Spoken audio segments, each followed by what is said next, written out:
Should I make gamit the car? Or the yacht? Or the chopper? But what car? Which one?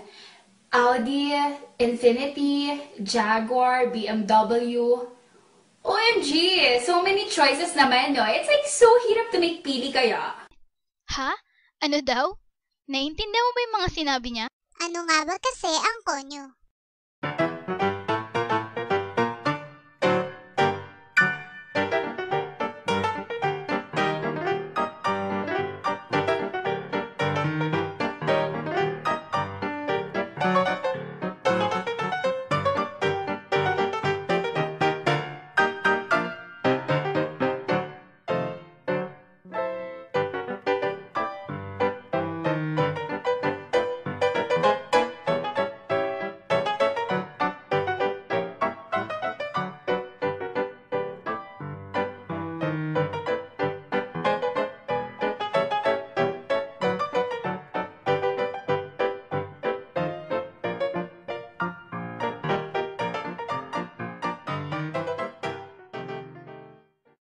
What is konyo?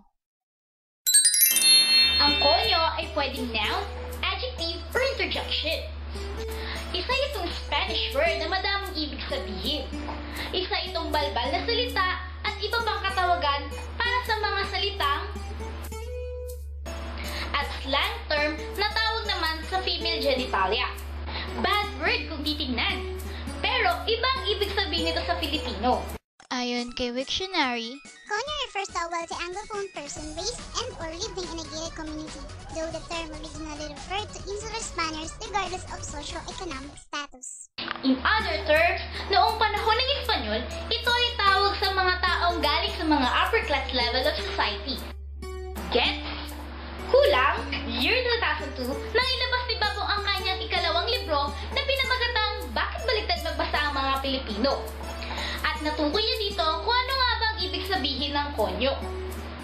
Sabi niya, ang konyo naman daw ang kabaliktaran ng Jologs. Ito yung mga kabataang may sinasabi sa buhay, hindi nagsusot ng mga damit na peke, hindi nanonood ng pelikulang Tagalog, at hindi alam kung ano ang shampoo. Sinasabi na ang mga konyo daw ang nagpauso ng salitang Jologs para tukuyin ng mga taong laging nakikiin pero outside. Noong January 2012, nabuhay muli ang salitang ito.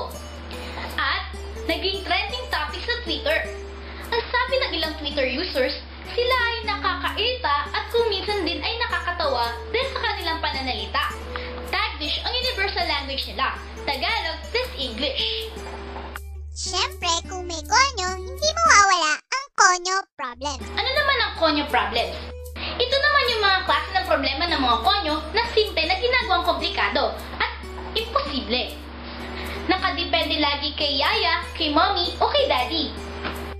Halimbawa, Yaya, can you go to Boracay and make kuha me the white sand? I need it for my project eh. Yaya, can you tell daddy to buy the habagat na lang para hindi na umulan? Daddy, I'm so hungry na. Can you make bili me a restaurant na lang?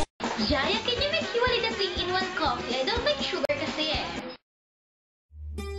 It is so nakakairita. Like, you want them to make bangbang na nga with asyong salonga eh. maganda o pangit ba ang pagiging konyo? Hindi ito maganda at hindi rin ito pangit. Tulad ng mga Jejimons, Beckymons at Jologs, tao din sila. Because it is the way of their living at nabuhay sila sa mga ganong klase na pananalita. They make annoying sometimes, pero still, tao pa rin sila and they live their life to the fullest. Ano is your thought? Nakakainis o nakakatawa man sila, they need respect and accept the reality na maraming iba't ibang klase ng tao dito sa ating bansa. At lahat sila ay may kanya-kanyang paraan kung paano mabuhay.